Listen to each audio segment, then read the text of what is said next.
Selamat pagi, saudara. Anda menyaksikan Sapa Kalimantan Barat. Saya Dea Citra Rahmatika. Anda menyaksikan Kompas TV dan juga saya menyapa Anda pendengar Radio Sonora. Anda menyaksikan Sapa Kalimantan Barat seperti biasa, narasumbernya tentu narasumber spesial. Saya sudah bersama dengan Gubernur Kalimantan Barat, Bapak Sutarmiji. Kami hari ini ada di Rumah Sakit Dr. Sudarso. Ini salah satu rumah sakit yang paling legendaris di Kalimantan Barat, tapi juga banyak cerita di dalamnya. Hari ini 24 September adalah peletakan batu pertama. Pak Gubernur, saya ingat waktu Anda memposting pertama kali foto-foto akan seperti apa Rumah Sakit Sudarso nanti, sambutannya banyak sekali. Hari ini tanpa terasa sudah peletakan batu pertama. Apa yang ingin Bapak sampaikan terkait peletakan batu pertama dulu? Penancapan tiang pertama. Penancapan tiang pertama. Peletakan batu pertama. Jadi ya ini tahun kedua, memasuki tahun kedua masa pemerintahan saya bersama Pak Rian Orsan. Nah, yang kita wujudkan itu setelah beasiswa baru, kemudian ini rumah sakit. Rumah sakit ini luasnya terdiri 6 lantai, luasnya itu hampir 18.000 meter persegi. Itu kalau rata-rata 10 juta per meter, maka dia menghabiskan anggaran kurang lebih 180 sampai 185. Baik, saya mengajak Bapak berhenti di sini karena mau memperlihatkan ini nih, ada beberapa bagian atap. Ini pasti bagian yang lama. Yang lama ini sekarang sedang ditata ulang, karena di belakang ada gedung yang baru selesai. Itu kalau nggak salah untuk gizi ya. Nanti akses ke sana supaya lebih rapi lah. Ya. Nanti masyarakat tidak akan lagi melihat ini nih, seng-seng yang keropos dan bau-bauan ini tidak lagi. Enggak keropos, cuma ya kita buat yang baru, ya yang lama ini akan datang, ya tetap akan direhab ini. Nah, bangunan setelah itu jadi, ya saya berharap tahun depan jadi selesai, ya Desember. Amin. Atau apa, mudah-mudahan bisa September. Nah, kalau itu sudah selesai, kita lanjut dengan rehab gedung-gedung lama. Sebagian juga kita bongkar, karena saya maunya rumah sakit itu ada taman, ya, ada inilah, membuat orang nyaman lah ya. Udara di sini harus bagus, tempatnya harus asri, ya, tanaman hijau, ya itu harusnya konsep rumah sakit seperti itu. Kita akan punya rumah sakit berapa lantai dan akan seperti apa bangunannya nanti? Rumah sakit itu akan ada 6 lantai, 2 gedung, ya. Awalnya saya ingin 12 lantai, tapi katanya mengganggu penerbangan, ya, sehingga ya kita buat 6 lantai aja. Supaya 2 gedung tapi luasannya tidak berkurang. Baik. Dan itu satu gedung itu untuk melayani pasien kelas 3. Khusus pasien untuk kelas 3. Ya. Berarti ditambah. Supaya orang bisa menikmati ya layanan yang baik kelas 3. Kemudian di sana ada sebenarnya ada 20 kamar operasi. Ya, kemudian ICU-nya juga lebih modern. Orang tak bisa sembarangan masuk di situ. Dia mutar aja bisa lihat dari luar. Ya, kan itu terbatas. Nah, ini bagian dari layanan kita terhadap masyarakat supaya ke depan jangan dikit-dikit berobat ke Kucing, kemana, ke Singapura. Baik. Ya. Cukup di sini aja. Yang jadi alasan untuk berobat ke luar negeri kan tidak semata-mata karena bangunannya yang oke, tapi juga mungkin karena fasilitas kesehatan di sana, sarana prasarana termasuk juga dokter spesialisnya yang lebih lengkap. Kita sudah lengkap, ya, semuanya sudah lengkap, ya. Cath lab-nya untuk jantung, ya, pasang ring sudah bisa, alatnya sangat canggih, ya. Nah, masalahnya kan dari sisi pelayanan. Pelayanan itu baik kalau infrastrukturnya baik. Nah, kalau infrastrukturnya tidak lengkap, tidak baik, pelayanannya nggak mungkin baik. Nah, yang kita perlu itu pelayanan baik, tapi infrastrukturnya harus disiapkan semua. Kan orang baru percaya. Baik, kita mulai dari infrastruktur dulu nih. Sampai nanti ya kumal, ya bau, tak nyaman. Nah, kita punya spesialis gimana pun, peralatan hebat bagaimanapun, kalau infrastrukturnya nggak baik, ya nggak baik. Baik, apa sih citra Rumah Sakit Sudarso yang sebelumnya yang ingin Bapak hilangkan di pembenahan yang saat ini? Keluhan ya lebih banyak dari senyumnya. Sekarang kita mau ubah, ya. Senyumnya yang lebih banyak. Dan di sini sudah lewat ya. Ini banyak senyumnya daripada keluhannya, ya. Keluhannya semakin berkurang. Itu berarti reformasi bidang pelayanan di rumah sakit itu berjalan dengan baik. Kalau sebelumnya lebih banyak yang bermuka masam mungkin. Nah, Itu yang dikeluhkan. masuknya meringis, pulangnya pakai ambulan. Aduh, berarti tidak menyelesaikan kita masalah. ubah, masuknya meringis, pulangnya senyum. Nah, kan itu. Itu yang diharapkan ketika pasien Iya. nanti datang ke Rumah Sakit Sudarso. Ya, Nah, tadi Bapak juga sudah meninjau beberapa lokasi, beberapa titik. Setelah selesai acara, apa yang Bapak rasakan? saya lihat perubahan yang semakin hari semakin baik. Ya, nah itu juga kita bisa lihat dari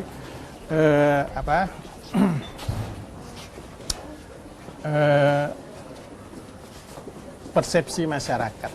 Ya, saya katakan persepsi karena itu relatif, persepsi masyarakat bahwa sekarang lebih tertib, lebih nyaman, lebih rapi. Ya. Itu aja sebenarnya yang sudah ini. Tinggal kita melengkapi dengan ini. Kita banyak gedung baru di sini, cuma bangunnya asal aja gitu ya. Tidak sesuai dengan marketnya. Akhirnya ya tak rapi juga kelihatannya.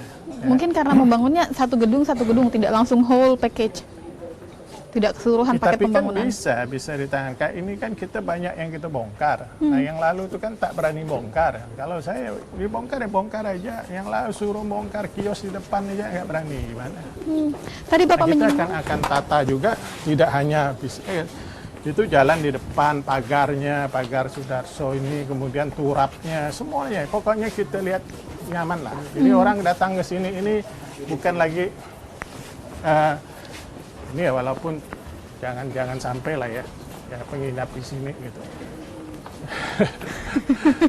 Perasaan kalau Ya, nggak ya, gratis ya. pun tak mau lah orang inap di sini, kecuali terpaksa kan gitu. Tapi dibuat nyaman gitu orang ke sini gitu. Agar yang sudah sakit batinnya, sakit fisiknya, tidak semakin sakit dengan pelayanan. Iya, sakit hatinya kan gitu. Tadi Bapak menyinggung soal ada satu gedung khusus untuk pelayanan kelas 3. Seperti apa 6 konsepnya? lantai nanti yang baru itu. Yang sekarang ini ada juga belum dimanfaatkan. 6 lantai itu semuanya untuk kelas 3 apa? Kelas 3. Semuanya? Di situ ada satu gedung lagi, ada yang ICU, kemudian ada ruang operasi, ya, kemudian GD dan GD-nya semuanya. Berapa pasien yang kita targetkan mampu ditampung di 6 lantai ini? 250. 250 pasien. Sekarang ini di sini sudah lebih hampir 400 ya. Nah, nanti ada 600, tapi bagusnya itu sekitar 500 lah. Kenapa yang dipilih lebih banyak kelas 3? Nah, supaya mereka selama ini kan kelas 3 itu masuk di sini seperti ya memang nggak dihitung lagi gitu keluar.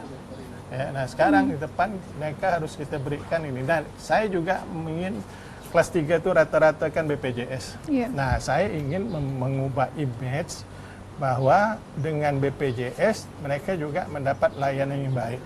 Jadi walaupun dia kelas 3 tidak ada pembedaan dengan gedung-gedung Nggak lainnya yang ada, lebih VIP nggak atau ada, lebih tinggi sama kelasnya. aja, ya. Kalau saya rumah sakit itu kalau negara punya duit ya, kelas tempat dia rawat inapnya itu harusnya jenis penyakitnya. Sesuai jenis penyakit, bukan sesuai penyakitnya. jenis kelas ekonomi. Iya.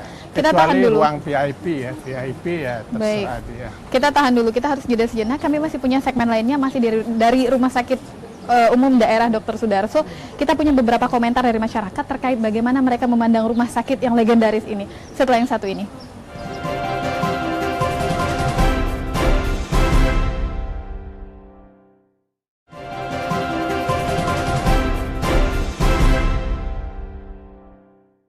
Kita sudah ada di segmen berikutnya.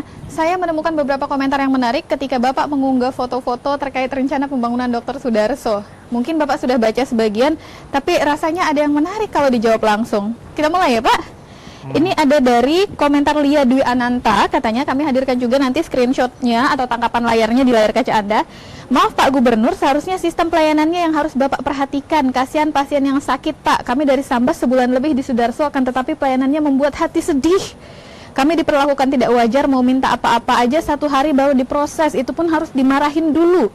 Kalau uang kami banyak mungkin tidak mau masuk rumah sakit itu, mending rumah sakit swasta. Tapi apalah daya kami hanya rakyat kecil yang menggunakan BPJS katanya Pak, dilayani acuh tak acuh. Ya, kalau ada yang menilai seperti itu, saya mau bilang iya. Bapak mengakui ini. Tapi itu kan awal-awal ketika saya menjabat, kemudian saya pilih direkturnya, alhamdulillah direktur rumah sakit kota. Ya. Nah, kita perbaikan layanan seperti rumah sakit ini tak gampang. Semuanya harus terintegrasi dengan baik. Baik. Dari sisi SDM-nya, dari sisi infrastrukturnya, dari sisi peralatannya, dari sisi ya, yang jelas kita lemah di SDM. Ya. Nah, di sana itu yang nerima pasien relawan, yang honornya waktu itu di bawah 500.000. Nah, gimana dia bisa kerja dengan baik kan? Nah, sekarang nggak boleh lagi ya, yang datang itu menerima mereka dengan senyum gitu ya. Nah, ini ada pertanyaan berikutnya nih. Ini masih senada juga, mungkin senada dengan jawaban Bapak tadi. Dari Anik Sumarni, kami kira yang lebih utama dibangun mental personalianya Pak, karena suster di Rumah Sakit Sudarso banyak yang judes dan suka ngerumpi. Kurang tangkap dan sadar bahwa mereka pelayan masyarakat yang harus dirawat dengan ramah dan sabar katanya. Makanya pasien banyak milih ke swasta karena pelayanannya memuaskan. Galak dan suka ngerumpi. Enggak juga ya, kalau ngerumpi ya mungkin ya, karena jaga pasien kan ya banyak waktu yang terbuang, akhirnya kerjanya ngerumpi, akhirnya terbiasa ngerumpi. Tapi kalau sekarang saya yakin enggak lah ya, kita sudah perbaiki sistemnya, SDM-nya, mentalnya, dan kita adakan pelatihan bagaimana nerima pasien, bagaimana memperlakukannya, gimana ininya, melayaninya. Nah, ke depan dulu kan bilang, wah kamar itu harus pesan dulu, kamar itu harus ini dulu, kamar itu harus, sekarang nggak bisa lagi. Harus ada orang dalam dulu baru dapat kamar. Sekarang lagi, mereka bisa lihat berapa kamar ada, tersedia nggak, itu. Dan secara ini, dan bahkan sebenarnya di sistem yang sudah dibuat di di Dinas Kesehatan Kota ya waktu itu, orang bisa mengakses rumah sakit mana yang masih tersedia kamar rawatnya. Ya, nah itu bisa. Saya yakin ini bisa kita ubah image itu ya. Nah, nanti lihat aja. Makanya saya buat 6 lantai khusus untuk kelas 3 BPJS. Karena kita paham gitu. Nah, tapi ya kalau misalnya dari 1.000 pasien ada 100 yang ngeluh, itu biasa. Namanya melayani orang sakit. Karena 10% berarti ya, dari total pasien. Melayani orang sakit seperti itu biasa, kadang keluarga pasien yang jaga merasa lebih pintar dari dokter. Ini ngarahkan dokter begini kan.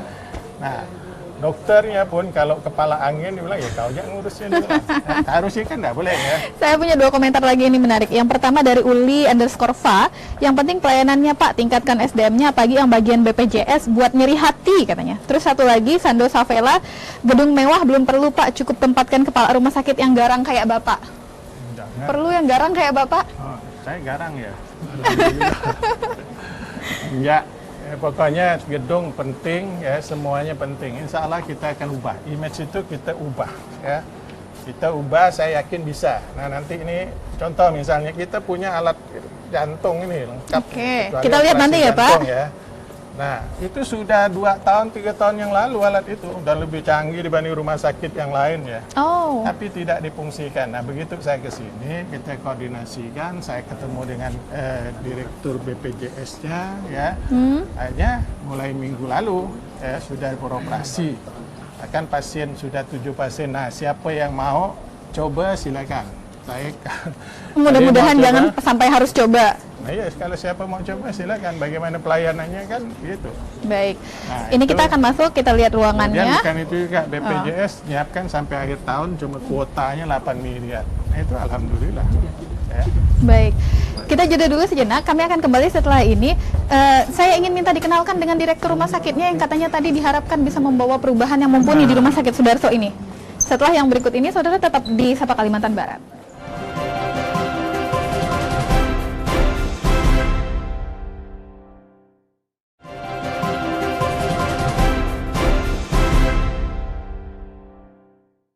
Pemirsa Kompas TV dan pendengar Sonora, Anda masih menyaksikan Sapa Kalimantan Barat.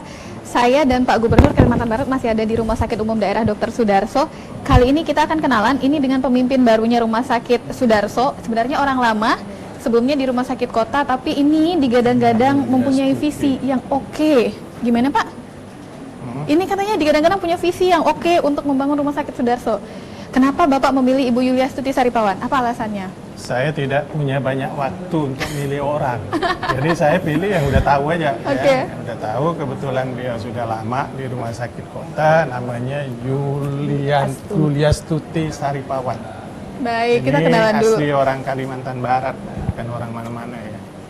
Gimana Bu, kenapa menerima tantangan Bapak? Kita kenalan dulu ke kamera. Ini loh, Direktur Rumah Sakit Sudarso yang baru. Kenapa menerima tantangan? Ibu sebelumnya dari rumah sakit yang dapat penghargaan tingkat nasional loh Bu. Ini rumah sakit yang terkenal banyak jeleknya daripada bagusnya sebenarnya di awal. Ya kan? Kenapa? Suatu tantangan ketika kita diberi amanah, intinya itu. Jadi bagaimanapun kita bisa berbuat lebih banyak kepada masyarakat. Dulu skupnya wilayah kota, insya Allah dengan ini kan skupnya lebih luas lagi wilayah Kalbar, itu aja. Nah, kurang lebih 4 bulan menjabat sampai saat ini, apa evaluasi yang Ibu temukan? Banyak hal yang memang harus kita evaluasi bersama, yaitu mengenai pelayanan, sarana, ya keluhan-keluhan pasien tadi. Tapi dalam 3 bulan ke depan ini kita sudah lakukan perbaikan-perbaikan seperti itu. Baik. Gimana Mbak, 3 bulan, 3-4 bulan terakhir ini puas dengan apa yang dilakukan di Rumah Sakit Sudarso, pembenahan-pembenahannya? Ya, kalau kita lihat progresnya sangat bagus ya. Nah, bahkan sekarang ini kita punya wadirnya 1 kurang. Ya, nanti akan kita segera isi ya. Karena aturannya masih belum jelas gitu. Apakah melalui open bidding atau bisa langsung diangkat ya, ditunjuk. Tapi ya itu nanti akan kita lihat ya, kita genahkan lah. Nah, perangkat-perangkat yang lain juga masih ada beberapa yang memang harus dipenuhi ya, dan saya berharap ke depannya yang perlu diperhatikan direktur adalah mengubah image bahwa Sudarso ini pelayanannya gimana, jelek dan sebagainya, nerima pasien itu dengan muka masam kerut ya. Kalau saya sih tak apa-apa ya, atau marah-marah ya. Kemudian yang kelas 3 tidak dilayani seperti dia melayani kelas VIP, ya itu nggak boleh. Ya, semuanya dilayani dengan baik. Makanya tidak boleh menempatkan perawat atau apapun namanya itu di satu tempat terlalu lama. Misalnya, oh dia hanya kelas 3 aja, oh dia hanya VIP, oh dia kelas 1, enggak. Dia harus di rolling supaya dia merasakan ya bagaimana melayani. Tapi sekali tadi saya katakan, kalau melayani di rumah sakit ini, kalau ada 1000 pasien, 100 yang ngeluh, itu saya anggap toleransi yang bila. Karena kadang keluarga pasien lebih pintar, merasa lebih pintar bisa diterima lah ya, dokter, kondisi ya. psikologis ketika misalnya ada menerima musibah, anggota keluarganya yang sakit. Kalau Ibu Direktur sendiri, apa yang Ibu dengar dari masyarakat ketika Ibu baru dilantik? Keluhan apa sih menurut Ibu yang paling menarik? Sebenarnya yang paling menarik ketika tadi kurang ramah, galak seperti itu. Kemudian ketersediaan tempat tidur. Nah, itu yang menjadi motor utamanya. Makanya ketika saya masuk pertama kali, ruang tamu saya itu adalah IGD dan poli. Nah, makanya saya perbaiki untuk IGD-nya, kita tata ulang, kemudian kita lengkapi fasilitas tempat tidur, kemudian kepastian jumlah tempat tidur. Nah, itu yang penting. Untuk di polinya sendiri, yaitu kehadiran dokternya. Saya pastikan jam 9 paling lama dokter di poli sudah hadir. Jangan sampai dokter tidak kunjung visit, pasien sudah berhari-hari. Nah, kalau saat ini untuk visit saya pastikan setiap hari karena laporan itu masuk setiap hari di saya. Jadi dipastikan walaupun libur tidak ada lagi istilah masuk hari Sabtu dokternya belum ada. Belum. Sabtu Minggu kita belum. Insya Allah di tahun depan saya sudah menganggarkan untuk istilahnya lembur ya, istilahnya untuk ya, teman-teman dokter untuk visit. Jadi, tapi sampai tahun depan, jawabnya tahun depan lagi. Ya, insya Allah sudah dianggarin. Ini janjinya dicatat, janjinya direkam di depan Pak Gubernur, Bu. Karena sudah dianggarin untuk tahun 2020. Sebentar, ini ruangan apa Ibu Direktur membawa kami ke ruangan mana, Bu? Ini ruang cath lab. Jadi untuk layanan jantung. Yang selama ini memang kita sudah ada, tapi baru difungsikan di awal bulan September ini. Ya, ketika BPJS sudah melakukan kerjasama dengan kita. Sebelumnya alasannya tidak difungsikan karena? Ya dari perizinannya, kemudian ada beberapa hal memang regulasi yang harus kita penuhi. Perizinan udah semua ya? Sudah, insya Allah. Bahasa sertifikatnya sederhananya semua sudah ya? Nah, tinggal sedatif dalam proses, tapi itu tidak menjadi faktor utama. Harus Bapak. ada sertifikatnya. Sertifikatnya udah ada, tapi untuk yang anestesi, Bapak. Bahasa sederhananya ini digunakan pasien yang datang dengan keluhan apa, Bu? Kalau ada pasien, jantung. Jadi kalau ada penyumbatan, itu bisa dilakukan tindakan. Biasanya kan ke Jakarta pasien-pasien ini, ke harapan kita. Sekarang ini bisa. Sekarang di Kalimantan Barat sudah bisa ditangani? Iya, sudah. Berarti pelayanan yang sebelumnya belum ada di Kalimantan Barat, belum bisa dilakukan di sini, sudah bisa kita lakukan ya Pak? Sudah ada di rumah sakit swasta. Kita punya alat yang bagus, tapi nggak dimanfaatkan. Nah sekarang sudah dimanfaatkan, pasiennya sudah 7 apa 8? 7. Sudah 7 yang bisa. Maaf Bu, ini Targetnya 7 September kita BPJS lakukan. bisa? Ya justru BPJS itu. 7-7-nya Iya. BPJS? Iya. Oh, kalau normalnya tidak menggunakan BPJS, berapa biaya layanannya? Tergantung kasus pemasangan ringnya. Nah, jadi istilahnya kita punya tarif khusus memang. Oh, luar biasa. Dengan ini pasti sangat membantu ya. Ini kan dari berbagai macam kabupaten Iya. kota datang ke sini ya, Pak. Apa sih yang harus kita perhatikan agar siapapun yang datang ke sini dari kelas apapun BPJS atau bukan tidak ada pembedaan? Ada kontrol khusus nggak? Seharusnya gimana Pak Gubernur? Kalau pelayanan saya rasa sekarang sudah sama aja semua ya. Nah masalah kan pembiayaannya, ya pembiayaannya mereka kan diaudit juga dan jasa medisnya juga kan harus dilihat. Sekarang jasa medis berapa ya? Dari berapa persen dah ya? Harus 40. Ada 40. 40. Sebelumnya?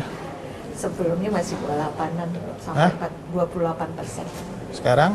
Sekarang kita ke arah 40%. 40%. Iya. Nah, saya maunya ke depannya itu 50. Kenapa diperlukan lebih banyak untuk anggaran jasa medis? Ya supaya dokter itu semuanya lebih banyak ke sini dibandingkan di luar gitu. Agar tidak merasa kalau di rumah sakit BPJS pendapatannya lebih rendah. Yang penting tingkat kesejahteraan. Dan dokter spesialis itu sudah mengorbankan segala-galanya. Ya. Tenaga, waktu, biaya, ya. Tapi kalau misalnya dia di sini ngeluh kayak mata kan ngeluh, Pak masa pasien saya 1 hari cuma 2. Nah, tapi di klinik penuh. Minta-mintakan itu. Nah, ada lagi satu peralatan ya Bu, bukan satu tapi satu set peralatan untuk apa? Endoskopi kah? Iya, ada. Mau diperlihatkan juga setelah ini? Di atas ya Bu? Di atas.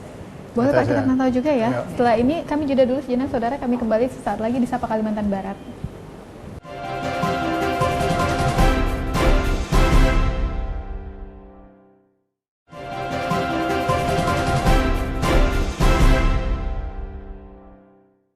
Kita masih ada di Rumah Sakit Umum Dr. Sudarso, saudara masih bersama dengan Pak Gubernur dan juga Ibu Direktur. Nah, ini boleh diceritakan, ini di lantai ini khusus untuk perawatan apa Bu?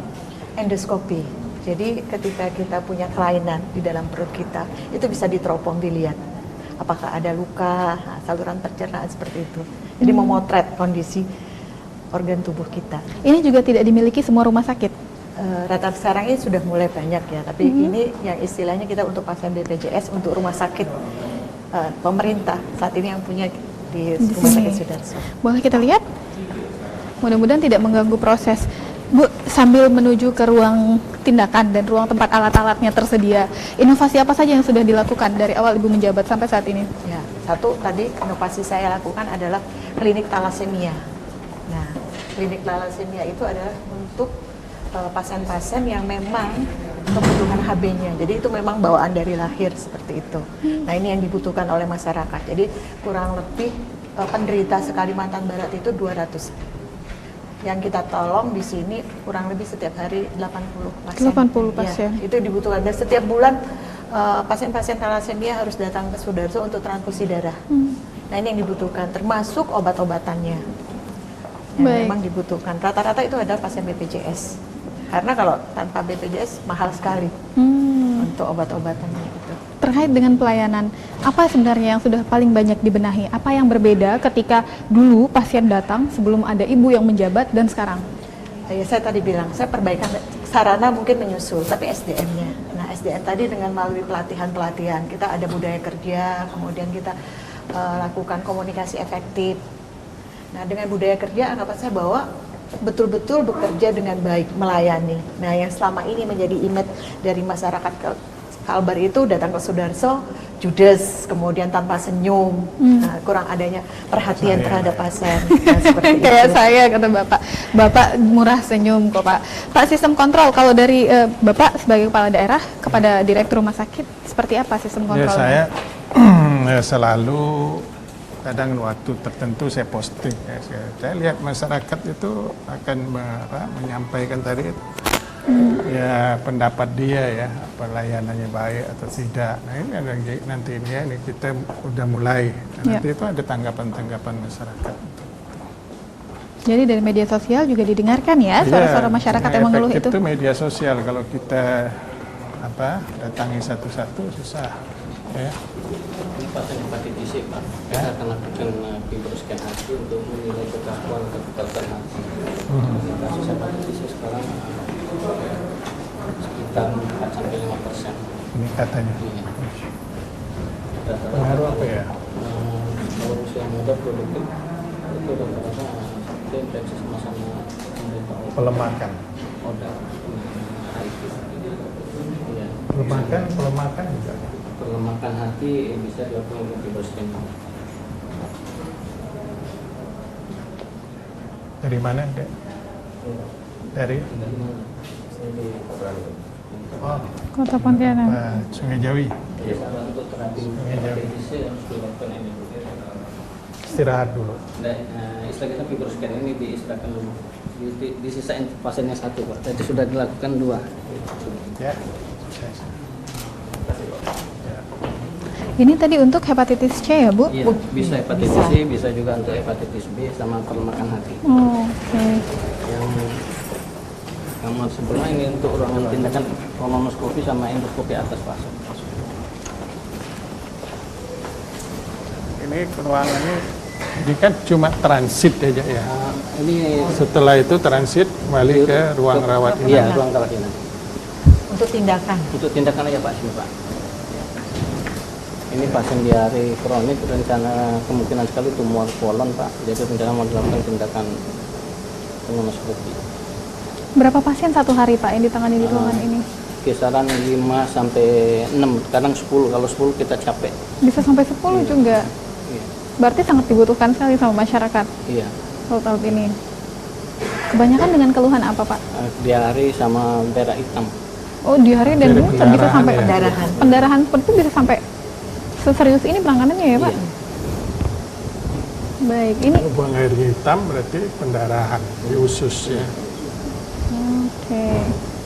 Rata-rata, maaf Pak, pasiennya BPJS apa umum? Di sini rata-rata mau BPJS. BPJS tetap.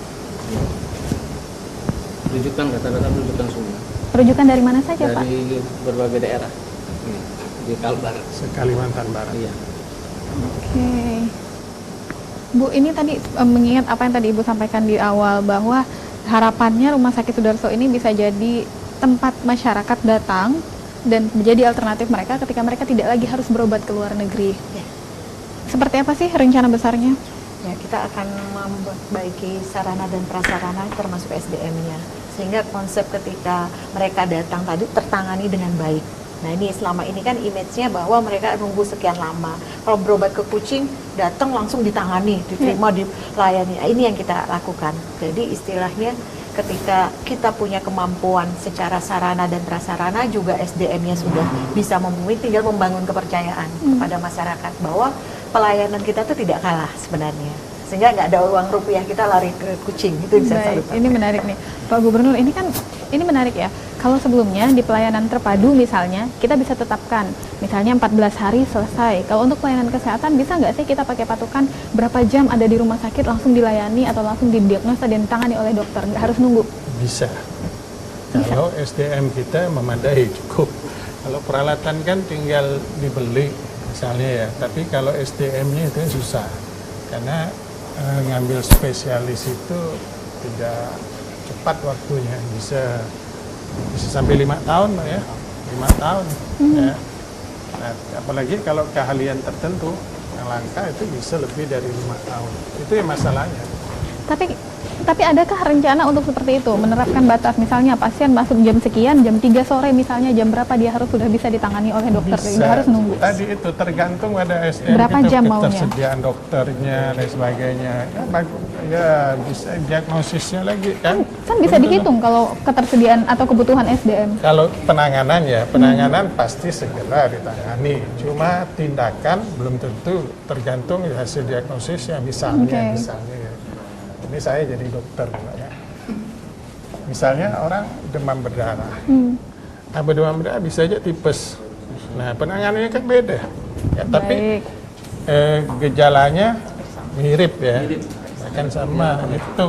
Kalau misalnya menunggu karena memang diagnosis penyakit, pasiennya pasti tidak masalah, saya yakin. Masalahnya kalau menunggu tapi belum Kan ditemui ada ruang dokter ini loh. UGD, IGD-nya kan ada semua. Itu tindakan mana yang harus didahulukan, mana penanganan awalnya, dasarnya semuanya sudah ada, sudah ada protapnya. Ya. Baik. Dan ini Jangan pasti akan sampai dijalankan nanti ya, Bu? asal Iya, jangan aja. harus Pernah di kota itu dia ngeluh, tulis panjang lebar di Facebook, dia masuk di UGD tapi tak dilayani. Dari jam 5 sampai jam 7 tak dilayani. Lalu saya tanya, sakitnya apa? Dia bilang sakit gigi. Nah, itu kan susah. Oke. Nah, saya pernah dengar seperti ini. Saya mau tanya sama Bu Direktur nih khususnya. Kita punya alat-alat canggihnya banyak sekali, tapi saya pernah ketemu beberapa rumah sakit yang janjinya menyediakan alat canggih, tapi alat USG-nya aja rusak, Bu. Alat USG-nya rusak, alat periksa matanya rusak, yang lebih sering digunakan masyarakat justru tidak berfungsi. Di sini seperti apa? Kalau untuk itu pemeliharaan namanya. Kita lakukan pengadaan barang, kemudian kan ada waktu parunya. Pemakaian alat terus-menerus kan perlu maintenance. Nah, ini yang kita selalu lakukan. Jadi kita punya SDM juga di kita. Ketika kita punya alat kecil yang bisa kita lakukan perbaikan atau pemeliharaan di kita gunakan SDM kita. Tetapi ketika ada alat-alat canggih yang seperti Gadlet, kita lakukan dengan pihak ketiga yang memang harus dilakukan pemeliharaan. Sehingga tidak sampai tadi kita punya alat, kemudian rusak, tidak bisa digunakan. Nah, ini kasihan masyarakatnya untuk Bu Direktur, Bu Yuliastuti Saripawan, terima kasih banyak sudah bergabung. Setelah ini saya dan Pak Gubernur akan melanjutkan ke yang lain ya Pak. Kita akan membahas soal masalah kesehatan yang lebih luas di Kalimantan Barat. Kami akan kembali saudara sesaat lagi, tetap saksikan Kompas TV Pontianak dan dengarkan Radio Sonora 96,7 FM Pontianak.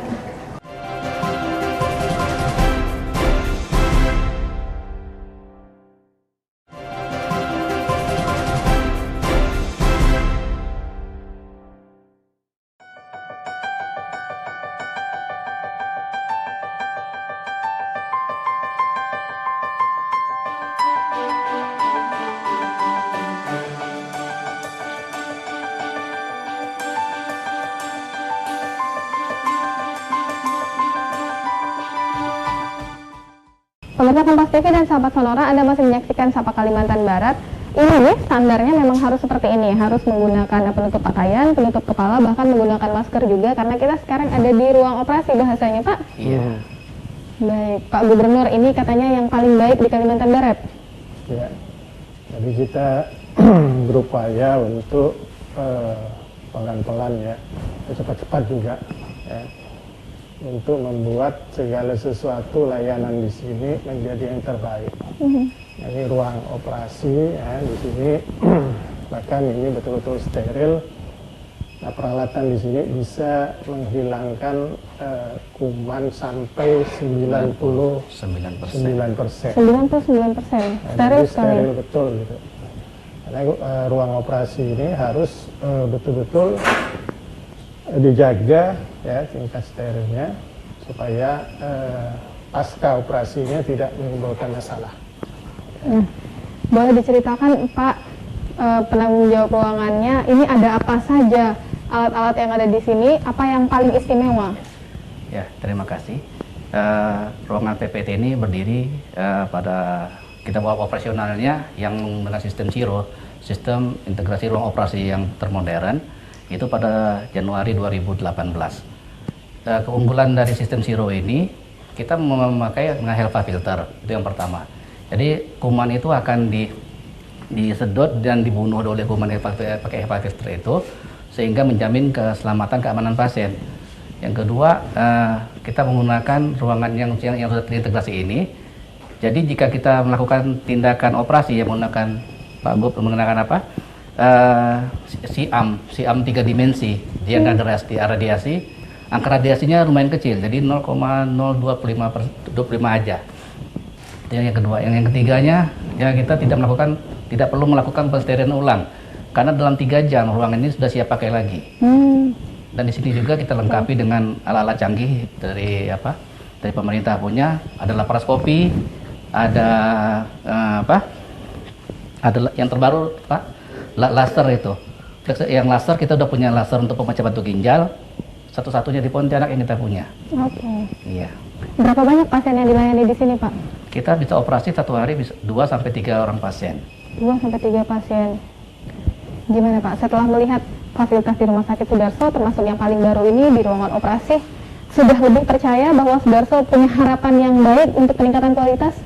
Saya selalu optimis ya bahwa pelayanan di Sudarso ini akan menjadi yang terbaik, bahkan bisa bersaing lah dengan daerah-daerah lain di luar Kalimantan Barat ya. Rumah sakit besar juga, apalagi nanti segala fasilitas yang dibutuhkan kita coba untuk dipenuhi semua.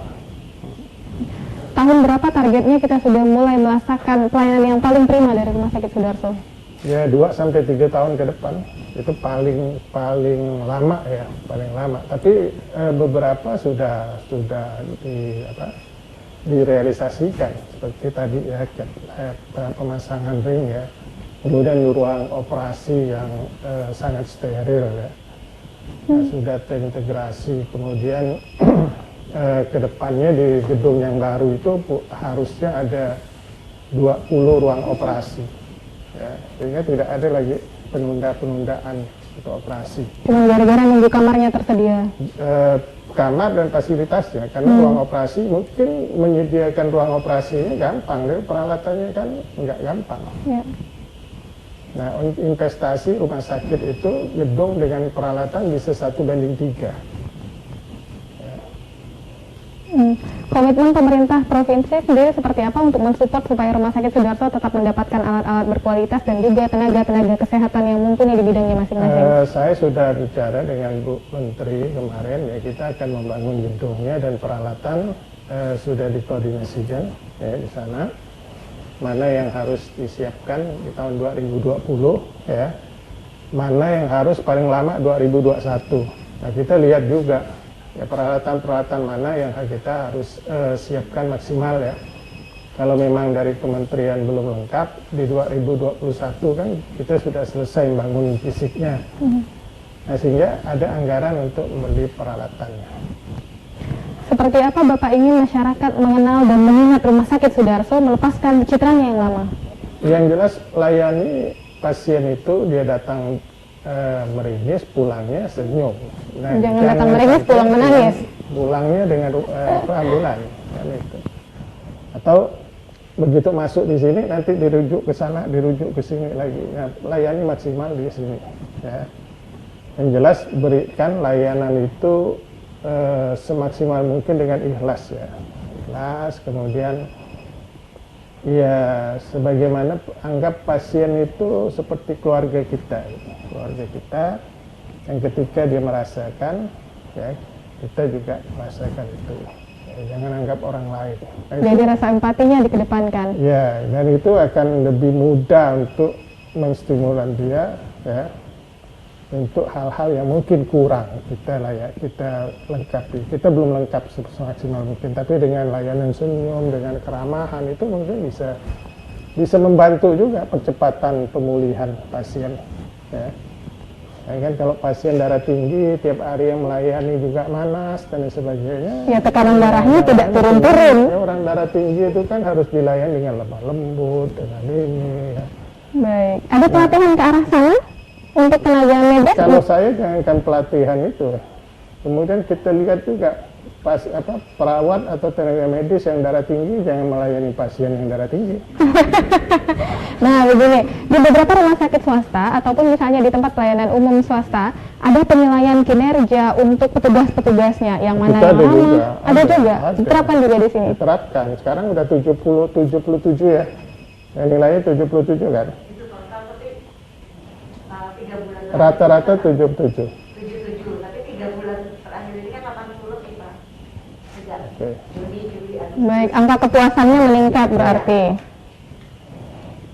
Nah, angka kepuasan pasien dan juga keluarga pasien di sini sudah meningkat, pelayanan kesehatannya sudah ditingkatkan juga. Apakah sekarang Bapak sudah mau merekomendasikan Rumah Sakit Sudarso dan membanggakannya sebagai rumah sakit provinsi yang punya kualitas terbaik?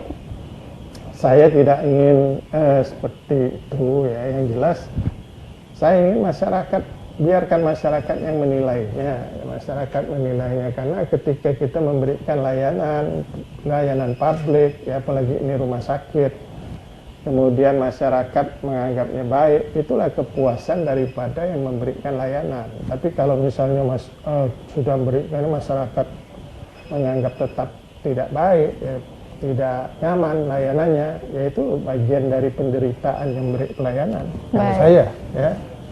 Nah, sehingga ya saya harap ini menjadi perhatian kita semua, dan saya yakin jajaran Rumah Sakit Sudarso ini bisa mengubah image ya, bahwa Sudarso ini menjadi rumah sakit rujukan regional ya, regional ya, dan dengan peralatan-peralatan yang baik, yang canggih ya, untuk menjawab kebutuhan masyarakat. Baik, Pak Sutarmiji, terima kasih banyak sudah meluangkan waktunya hari ini. Terima kasih juga Anda pemirsa Kompas TV dan pendengar Radio Sonora yang sudah menyaksikan acara ini selama 60 menit terakhir.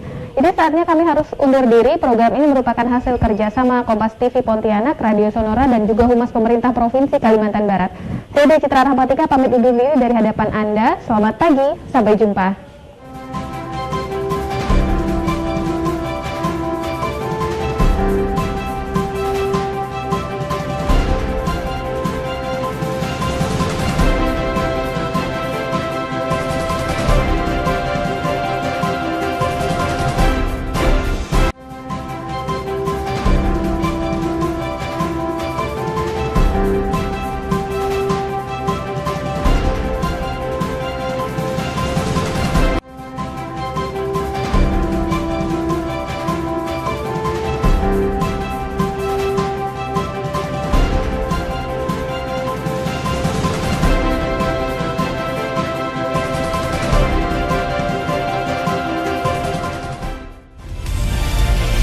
Kompas TV, independen, terpercaya.